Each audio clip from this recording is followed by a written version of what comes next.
Olá, tudo bem? Eu sou Claudete Pessoa, professora concurseira, e o nosso bate-papo hoje tem qual objetivo? Revisão total apoiada na resolução de questões, exatamente. E o assunto? Módulo de processo eletrônico, a lei do processo eletrônico e também as resoluções CNJ, ok? Resolução 85 do CNJ que regulamentou. Bom, qual é o nosso pressuposto? Que você já estudou a lei do processo eletrônico, bem como a resolução CNJ, tá bom?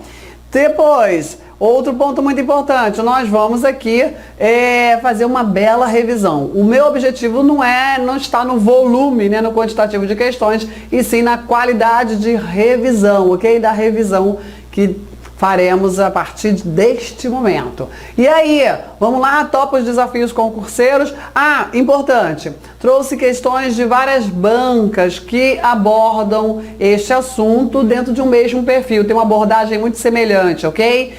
Porque não tem tantas questões assim da lei do processo eletrônico, não. Então eu trouxe questões das bancas que têm um posicionamento muito semelhante na hora da prova. Tá bom? Bom que serve para várias bancas, né? Então vamos lá, vamos dar início ao nosso bate-papo concurseiro. A lei 11.419 de 2006 dispõe sobre a informatização do processo judicial. Esse é o objetivo da lei, informatização do processo judicial. A esse respeito, é incorreto afirmar que. Então já começa, né, com uma abordagem que não é tão comum. Normalmente nas questões você deve buscar o item correto. Numa questão que já quer de você a incorreta, você tem que estar muito atento e aí grifa e sublinha para poder não cair nessa pegadinha. É nossa tendência natural marcar o correto. Se a gente não tiver focado que o enunciado, que é a incorreta, dá problema. Já vi vários alunos candidatos aí que piscaram na hora errada e em vez de seguir o determinado no enunciado, marcou o correto, ok? Vamos lá. No processo eletrônico, todas as citações, intimações e notificações, inclusive da Fazenda Pública, serão feitas por meio eletrônico na forma da Lei 11.419 de 2006. Eu sei que o concurseiro ele tem algumas neuroses, né? Normal. Você não é diferente de ninguém, ok? Eu tive as minhas neuroses, né? E quer ver uma neurose que dói o coração do concurseiro? São certas palavrinhas. Todas, nunca, jamais, sempre, não. Ou palavrinhas, né? São palavras que quando aparecem aí nas assertivas, tira o teu sossego, né? Você, meu Deus do céu, todas as citações, todas as intimações, as notificações, aí você começa a ir além do que deve, né? Muito cuidado! Realmente essa é a regra. Muito cuidado! Regra é essa. Todas as citações, intimações, notificações, inclusive da Fazenda Pública, ok? Serão feitas por meio eletrônico aí na forma da lei. Inclusive para aquelas autoridades que têm aí prerrogativas de funções da intimação pessoal. Sabe por quê? Porque a intimação realizada no ambiente do processo eletrônico não se confunde com a intimação realizada no diário de justiça eletrônica. Entendeu? Essa intimação realizada no Diário da Justiça, né, que era o antigo Diário Oficial de papel, que virou Diário da Justiça Eletrônico, essa intimação, ela não é cabível, ela não ocorre para aquelas autoridades que têm aí prerrogativas de função pela intimação pessoal, como os membros do Ministério Público, né, também membros da Fazenda Pública e assim vai. Então, assim, muito cuidado, defensores públicos, então procuradores, né, de entidades, enfim, procuradores das pessoas jurídicas de direito público, né, na advocacia pública, enfim, tem alguns agentes públicos que têm a prerrogativa da intimação pessoal, onde a intimação por diário, ainda que eletrônico, não pode acontecer. Isso não se confunde com a intimação no ambiente do processo eletrônico, que é considerada para todos os efeitos intimação pessoal. Por isso que está lá na legislação, inclusive a Fazenda Pública,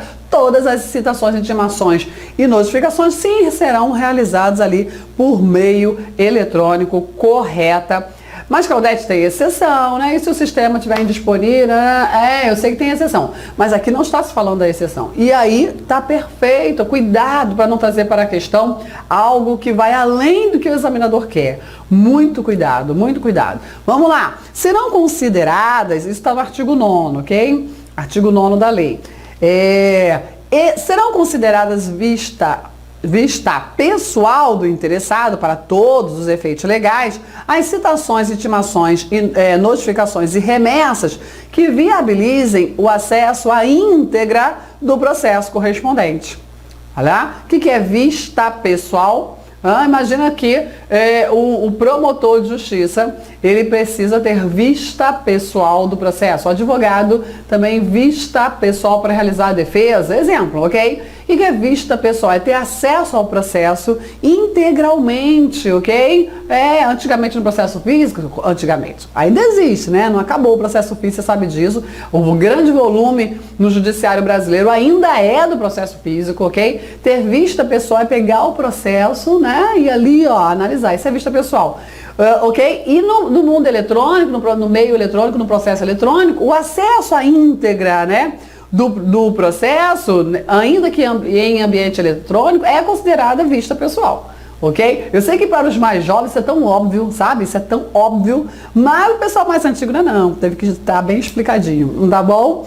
E aí, corretíssimo, está lá no parágrafo 1º também do artigo 9º da Lei do Processo Eletrônico. Seguindo, os documentos produzidos eletronicamente, juntados aos processos eletrônicos, com garantia da origem de seu signatário, na forma da Lei 11.419, serão considerados originais para todos os efeitos legais. Opa! Os documentos produzidos eletronicamente, juntados aos processos, com garantia da origem e do signatário, serão considerados originais. E aí, tá certo isso? Serão considerados originais ou são cópias digitalizadas? Não, se eles seguem a regra da legislação do processo eletrônico, são considerados sim documentos originais, não são cópias. São documentos originais. Ok? Ainda que tenha sido um ambiente físico, um documento físico digitalizado. Ele é considerado para todos os efeitos legais com valor probante de um original. Cuidado! Muito importante isso. Com todas as cautelas legais. Também se acontece, né, no processo físico, com todas as cautelas legais, entendeu? Pode ser arguída uma falsidade? Sim, mas no processo físico também, nada de novidade, tá bom? Muito cuidado com esses detalhes importantíssimos para não confundir, principalmente quem já é advogado, que atuava, né? Pois é, né? E aí pode cair numa pegadinha dessa. Corretíssima afirmativa, olha lá o artigo 11 da Lei do Processo Eletrônico. Quanto ao ato processual, quando o ato processual tiver que ser praticado em determinado prazo por meio de petição eletrônica, serão considerados tempestivos os efetivados até às 18 horas do último dia. Nossa, isso aqui tem caído demais. Olha, se você der uma lida rápida na Lei do Processo Eletrônico, você já ia acertar essa questão, né? Olha lá, quando o ato processual tiver que ser praticado em determinado prazo, isso por via eletrônica, serão considerados tempestivos os atos praticados até as 18 horas do último dia, porque é às 18 horas que encerrou o expediente forense? Não! Até as 24 horas. Isso está caindo demais, até as 24 horas. Olha lá o artigo 10, parágrafo 1º. Essa aqui é que está equivocada, errada. Ok? Então, acabou antigamente, eu falo toda hora antigamente, tá? Eu vou continuar falando antigamente, porque o processo físico está entrando na era do antigamente, né? Igual máquina de escrever, mas escrever já está lá no antigamente. Eu fiz curso especializado de datilografia, já falei isso, mas estou lá no antigamente, né? O processo físico, uma hora ele vai entrar nessa era do antigamente. Bom, antigamente tinha que ser praticado. Para uma petição ser considerada tempestiva, ela teria que ser protocolada dentro da estrutura, né, do fórum, até o horário de encerramento do expediente forense. Fora isso, intempestiva. Eu já passei por algumas situações que eu era chefe ali do protocolo, e aí chegou lá o advogado, sei lá, 2, 5 minutos atrasados, eu não recebia. Não recebi, não protocolo. E aí não foi uma briga feia, pois é. E a pessoa ficou, não compreendeu, eu não vou fazer isso, doutor. É regra, a legislação diz que o senhor tem que estar aqui antes das 18. Já são 18h05, não vou receber. É a minha vida funcional em risco e é o correto, é a lei que impõe, acabou. Sofri uma representação, né, dele contra a minha pessoa, mas ela foi devidamente arquivada. Percebeu? Olha como isso se amplia agora até as 24 horas, não é mais às 18, até as 24 horas do dia em que for aí considerado o último dia do prazo. Até as 24 horas podem ser realizados, né? Pra que deixar pra última hora, né? Pra quê? Pra quê? Brasileiro tem que parar com isso. Vamos lá? Mais uma questão agora. Um pequeno texto. Desde fevereiro de 2013, as ações distribuídas nas varas cíveis do Fórum João Mendes Júnior, lá do TJ São Paulo, devem observar o procedimento digital. Poucos meses antes, naquele mesmo fórum, havia sido adotado o sistema híbrido de processos físicos, papel e digitais. Mas a partir de fevereiro, somente os feitos de papel já propostos terão seguimento no formato convencional, devendo os novos ser recebidos exclusivamente no sistema eletrônico. O Tribunal de Justiça de São Paulo já estabeleceu o cronograma de processo eletrônico, inclusive para a segunda instância. Então, o judiciário que falou de São Paulo, mas todo o judiciário se adequando a essa realidade e necessidade do processo eletrônico. Considerando a narrativa a respeito da realidade dos processos virtuais nos tribunais brasileiros, assinale a afirmativa correta à luz da Lei 11.419, ok? Então vamos lá. Considerando, olha, um enunciado imenso para te dizer o seguinte: marque a alternativa correta nos termos da Lei 11.419. Né?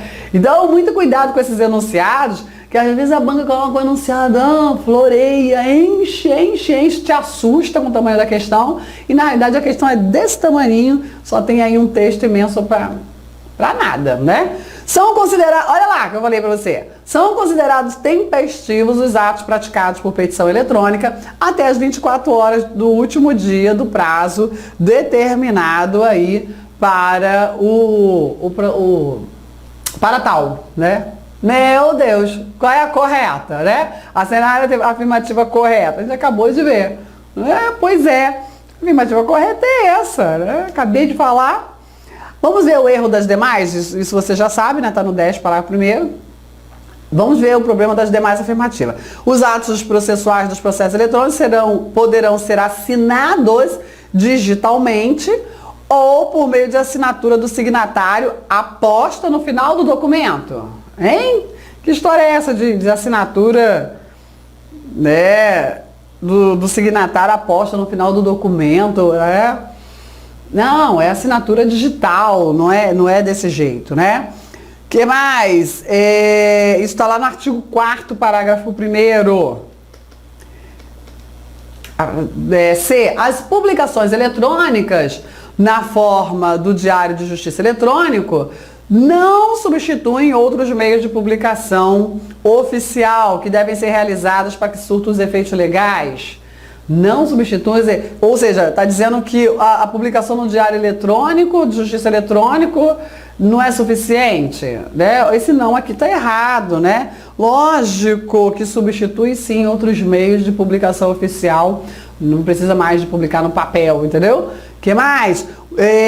Isso está lá no artigo 4º, parágrafo 2º. 4º, parágrafo 2º. Os processos eletrônicos serão admitidos em qualquer grau de jurisdição, nos processos civil e trabalhista, bem como nos juizados especiais, não se admitindo quando se tratar do processo penal. Eu faço isso, esse não aqui está errado. Se admite sim em todos os processos. Olha lá o artigo 1º, parágrafo 1º. Questão muito fácil, né? Os prazos processuais terão início no dia seguinte ao da disponibilização da informação no Diário de Justiça Eletrônico, mesmo que se dê em dia não útil, em razão da celeridade dos processos digitais. Opa! Estava indo muito bem, mas aqui mesmo que se dê em dia não útil, opa! Olha só, o mundo eletrônico traz para a contagem de prazo um diferencial. Antigamente nós tínhamos para contagem de prazo, isso considerando as publicações nos diários oficiais de justiça, ok? Era papel, tinha o dia da publicação e o dia da contagem do prazo, início do prazo e final do prazo, ok? Com o mundo eletrônico, surgiu um novo instituto, que é o dia da disponibilização. O primeiro dia que aparece está disponível para acessar lá na internet, ok? Dentro do site respectivo do Diário de Justiça Eletrônico. Então presta bem atenção, tem lá o dia da disponibilização, o dia da publicação e o dia do início do cômputo do prazo, né? São 3 dias seguidos úteis, né? Disponibilização, primeiro dia que aparece que você já pode ver. Normalmente acontece à noite, né? Normalmente, mas não interessa o horário. Esse é o primeiro dia que você consegue acessar aquela informação. Dia da disponibilização, que não se confunde com o dia da publicação. O dia da publicação é o primeiro dia útil posterior ao dia da disponibilização, ok? Dia da publicação, ok? Aconteceu, e aí? Agora, o início do prazo, o primeiro dia, né? O prazo se inicia a contagem com o quê? Primeiro dia útil após a publicação. E por isso que nós temos 3 datas aqui, né? Sequenciais: disponibilização, publicação e início do prazo. Tudo bem? Ok? Importante isso. E aí tem mais pergunta falando disso, eu não vou falar agora nesse instante não, para poder não perder a emoção, né? Cenas dos próximos capítulos da novela Concurseira, a única novela que você pode acompanhar, né? É essa aqui. Estudar vídeos e mais vídeos aqui, ó, no Super Professores. Muita emoção. Vamos lá. Então, isso está lá no artigo 4º, parágrafo 4º, né? Os prazos processuais terão início no primeiro dia útil que seguir ao considerado como data da publicação. Né? Certo? Isso é muito, muito importante você entender, porque se eu fosse a banca eu ia pegar pesado nessas histórias aí de dia de disponibilização, dia de publicação, início do prazo, término do prazo, dia útil, dia não útil. Cuidado, muita atenção a isso, tá? Lá, e sempre lembrando, nós temos aqui no Super Professores o módulo teórico, ok? Módulo teórico completo do processo eletrônico com Claudete Pessoa. Pois é. Vamos lá, mais um desafio concurseiro. No tocante ao processo eletrônico, considere. Para efeito para o disposto da Lei de Informatização do Processo Judicial, considera-se transmissão eletrônica para qualquer forma de armazenamento ou tráfego de documentos e arquivos digitais. Olha só, muito cuidado. Eu lá na minha aula, no módulo teórico, eu falei, examinador adora conceito legislativo. A Lei do Processo Eletrônico, ela traz lá vários conceitos legislativos no seu artigo 1º, seu parágrafo 2º, ok? Vários conceitos legislativos. E a resolução do CNJ traz outros tantos, né? Vários outros conceitos normativos. Então, muito cuidado, porque as várias bancas concurseiras gostam demais de trabalhar com, sabe? Aí tira o conceito de um e coloca no outro. Tem que saber, você consegue, você é capaz, você é super, entendeu? Super concurseiro, então você vai memorizar? Sim. Então, quando você leu aqui, transmissão eletrônica é considerada qualquer forma de armazenamento ou tráfego de documentos. Transmissão eletrônica forma de armazenamento ou tráfego de documentos. Não, isso aqui não é o conceito de transmissão eletrônica, isso aqui é o conceito de meio eletrônico. Meio eletrônico. Eu não sou da informática, não entendo nada de informática, não posso discutir o conceito. Mas claro, né, se você ou qualquer professor que estude, né, a matéria, e aí pode ter uma ou outra discordância sobre os conceitos, eu já vou te adiantando.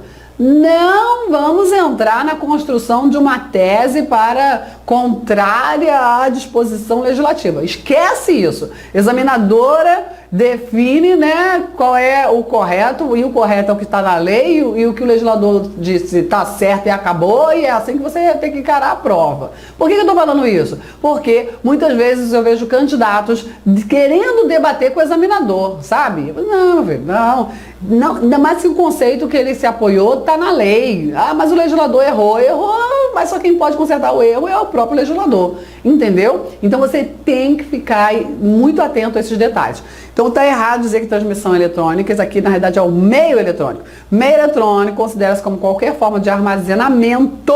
Transmissão não é armazenamento, né? Ou tráfego de documentos. Agora, transmissão eletrônica está lá no inciso 2, considera-se toda forma de comunicação à distância com a utilização de rede de computadores, preferencialmente a rede mundial de computadores. Você percebe, armazenamento realmente não é transmissão, né? Ok? Tudo bem? Então está errada a afirmativa 1. Afirmativa 2. As citações, intimações, notificações e remessas que viabilizem o acesso à íntegra do processo correspondente serão consideradas vista pessoal do interessado para todos os efeitos legais. Olha, muito repetitivas questões de provas já existem, muito, né? Já falamos disso. Vista pessoal, considera para todos os efeitos vista pessoal. Olha o que está lá no artigo 9º da Lei do Processo Eletrônico, ok? Corretíssimo, já expliquei isso. 3. É obrigatória a formação de autos suplementares de processo eletrônico para a garantia do devido processo legal e do contraditório, na eventualidade de problemas com o sistema de segurança de acesso e armazenamento de dados. Como assim, Claudete? Autos suplementares? Esqueci o que é autos suplementares. Como assim? Antigamente, e agora é antigamente mesmo. Antigamente, quando as primeiras leis processuais foram, né, editadas, o pessoal, né, era pouca gente no Brasil, no mundo, sabe? As pessoas eram mais compreensivas, dialogavam mais, né? Ou seja, resumo, tinha pouco processo, entendeu? Não tinha esse acervo absurdo, né? Eu falo que é o acervo da intolerância. As pessoas não querem mais dialogar para resolver os seus problemas. Elas querem, não, vou para o judiciário, o oficial de justiça vai na tua casa. Lá vai, Claudete, né? Porque eu sou oficial de justiça. E aí, sabe, acha que esse é o caminho melhor. Não é! O judiciário é o último recurso, entendeu? Tenta resolver os seus problemas sozinho. Não deu. Aí não pode fazer justiça com as próprias mãos, né? Enfim, antigamente, o que eles pensaram, né? O legislador, olha só, temos que preservar, né, a segurança nessa resolução de conflito. Então vamos fazer o seguinte, para cada processo original, vamos criar um suplementar, uma cópia. E deixa aí no cartório a cópia. Meu Deus, os cartórios já não comportam, né? Os cartórios ainda acontece isso. Os cartórios já não comportam os originais. Imagina se cada original tivesse uma cópia ali, tivesse que ser guardada ali no cartório. Não dá, não cabe, não ia entrar ninguém, só processo, né? O servidor não consegue entrar para trabalhar. Em alguns lugares estão nessa situação. E aí o processo eletrônico, ele, graças a Deus, vem acabar com esse ambiente. Por quê? Porque é tudo no mundo eletrônico, na via eletrônica, no meio eletrônico. E aí não tem sentido a formação de autos suplementares. Acabou, não tem mais. O que se tem é segurança total nessa transmissão e armazenamento de dados para, né, o processo eletrônico, entendeu? Acabou essa história de autos suplementares. Pelo contrário, é vedada a formação de autos suplementares. O artigo 12 Artigo 12, em seu parágrafo 1º, tem a seguinte determinação: os autos dos processos eletrônicos deverão ser protegidos, porque os autos suplementares já percebeu que era um meio de proteção, né? Ok? Para a solução daquele conflito, né? O extravio acontecesse, já tinha ali o necessário para o segmento do trâmite processual. Então, a lei do processo eletrônico faz o seguinte: não. Os autos de processo eletrônico deverão ser protegidos por meio de sistemas de segurança de acesso e armazenamento, em meio que garanta a preservação e integridade dos dados, sendo dispensada a formação de autos suplementares. Ok? Muito interessante, né? Então a gente não tem mais essa necessidade que já ninguém mais cumpria. Não tinha como cumprir, né? Um ou outro, né? O processo que era muito importante, era assim, mas não era mais uma realidade brasileira, entendeu? Eu nunca ouvi falar da formação de autos suplementares efetivamente existente, não no meu trabalho, nunca ouvi. Certo? Então vamos lá, mas entender o porquê, o que é, qual o objetivo e por que não tem mais necessidade, né? Isso que é importante. Por que eu explico essa base? Porque as bancas estão apresentando casos hipotéticos também. Então se ela apresenta para você um caso hipotético, se você não perceber, não tiver conhecimento do porquê da necessidade, né? Por que inventaram autossuplementar, você não consegue responder a questão. Por isso que é importante não a decoreba, mas sim o entendimento, mas basta saber a lei, nada mais que isso. Então, qual é a resposta? Essa aqui está errada também. Somente a afirmativa 2, né? Somente a afirmativa 2 é que está correto, ok? Bom, vamos lá. Mais um desafio concurseiro. Sobre a informatização do processo judicial, de acordo com a Lei Federal 11.419, análises assertivas. As citações, inclusive da Fazenda Pública, excetuadas as dos direitos processuais criminal e infracional, poderão ser feitas por meio eletrônico, desde que a íntegra dos autos seja acessível citando, observando-se ainda as formalidades da Lei 11.419. Vamos lá, olha, pegadinha, presta atenção. As citações, inclusive da Fazenda Pública, excetuadas a de direito processuais, criminal e infracional. A gente está falando aqui, não é de intimação, notificação, não, é citação. Citação é um ato processual de tamanha importância, né? É onde ali se formaliza a ciência do conteúdo do processo, né? Olha, se dá a ciência ao réu de que existe um processo contra ele, e se ele quiser, ele se manifeste, ok? É isso. Então, em regra, as citações também são realizadas em ambiente eletrônico, inclusive da Fazenda Pública. Não acontece no direito processual criminal e infracional. O que é direito processual criminal? Um adulto respondendo a um crime, né? O que é direito processual infracional? Um adolescente respondendo ao ato infracional, Estatuto da Criança e Adolescente. Nesses dois casos aqui de citação não vai ser realizado pelo meio eletrônico, serão realizados por meio físico, ok? Tudo bem? É isso. Se realiza pela forma, né, antiga, meio físico. Agora, as citações eletrônicas, elas precisam permitir a íntegra dos autos, o acesso à íntegra dos autos, ok? Tem que estar acessível citando. Por quê? Porque sob pena de cerceamento de defesa. Isso aqui está corretíssimo. Esteja muito atento a esse artigo 6º. Muito atento. Ok? Vamos lá. 2. A conservação dos autos do processo poderá ser efetuada total ou parcialmente pelo meio eletrônico. A conservação dos autos poderá ser feita total ou parcialmente por meio eletrônico. Pode ser? Pode. Por que se fala total ou parcialmente? Conservação. Exemplo, existem alguns documentos que não tem condição de digitalizar. ok? Ou porque ele é imenso, ou por causa do tamanho do arquivo, ou porque quando digitaliza, né, ele fica ilegível, acontece, né? Eu mesmo já passei por algumas situações assim. E aí, o cartório tem obrigação, gente, tem questões ainda a falar disso, eu só vou dar uma ideia, só, né, não vou entrar em detalhes não. E aí, a parte interessada tem que entregar em cartório esse acervo físico, entendeu? É isso.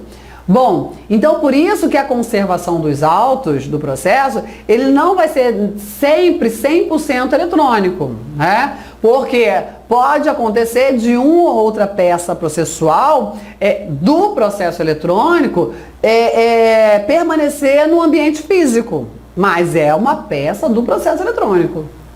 Interessante, né? Isso aqui está correta, perfeito. Tá bom? Corretíssimo. Olha lá o artigo 12.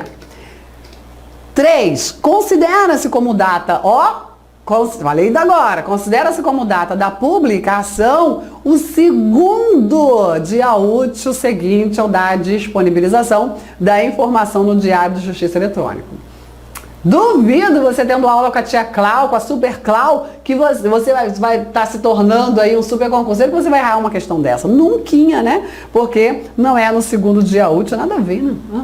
Isso aqui é primeiro dia útil, e aí está errada a afirmativa 3. Corretas, afirmativa 1 e 2. Resposta, letra C. Isso aqui está no artigo 4º.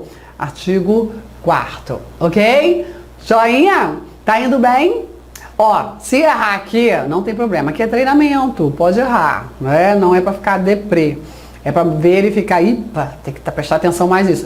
Exercício é para isso, né? As questões são excelentes formas de revisão para quem estudou a teoria. Se não, é o quê? É loteria, né? Vou marcar qual, né? C de Claudete. C de Cristo também, né? D de Deus. Não pode, né? Você tem que fazer com consciência. E aí você tem que estudar a teoria. Bom, eu paro por aqui, mas se você está me assistindo aí pelas redes sociais, eu faço um convite a você. Acesse o nosso site, acesse o nosso site, superprofessores.com.br, e aqui você tem vários produtos, ok? À sua disposição, inclusive assessoria coaching com a Claudete Pessoa e outros coaches aqui no Super Professores. Olha só, presta bem atenção, daqui nós temos módulos teóricos extensivos, nós temos ainda super intensivo, que é teoria mega intensivo com questões comentadas, ok? Que são lançadas pós-edital, para que você tenha total foco no seu treinamento. Temos também, além dos concursos, nós temos cursos, né? Cursos extensivos, onde você estuda também por módulo. Muitas opções para você. Aqui, língua portuguesa, né? Matemática, direito do trabalho. Tem várias opções, várias notícias aqui sempre atualizadas para você. Você pode navegar à vontade aqui no site. Outro importante instrumento que sempre disponibilizamos para você, aqui módulos por professores, nos isolados, e também a legislação específica trabalhada pelos nossos superprofessores, estão lá disponíveis, as legislações específicas, sabe, aquelas enjoadinhas de buscar na internet, estão lá de acordo com o seu edital, ok? Basta acessar e fazer download gratuito. Então, a próxima aula, continuidade das questões, esse é o primeiro vídeo, né? Mas os demais vídeos estarão no ambiente do aluno. Adquira o seu pacote completo e lá na área do aluno você vai dar continuidade ao nosso treinamento total, ok? Porque você precisa estar altamente capacitado para gabaritar as questões da prova. Te aguardo lá, no próximo vídeo, na área do aluno. Pode comentar, eu respondo todos os comentários. Pode compartilhar. Chama os amigos, se inscreva no nosso canal, viu, do YouTube, não esqueça, curta a nossa página lá no Facebook, para que você se mantenha sempre antenado, estamos sempre postando dicas, orientações, sempre, né? Todo o nosso time de heróis. Você não pode estar, né, fora dessas informações. Você tem que estar convicto e dentro, porque você tem que despertar o herói que existe em você, voar alto e ser super também. Depois mandar a foto da posse. Bom, até o próximo vídeo lá no site Super Professores, na sua área do aluno. Tchau, tchau!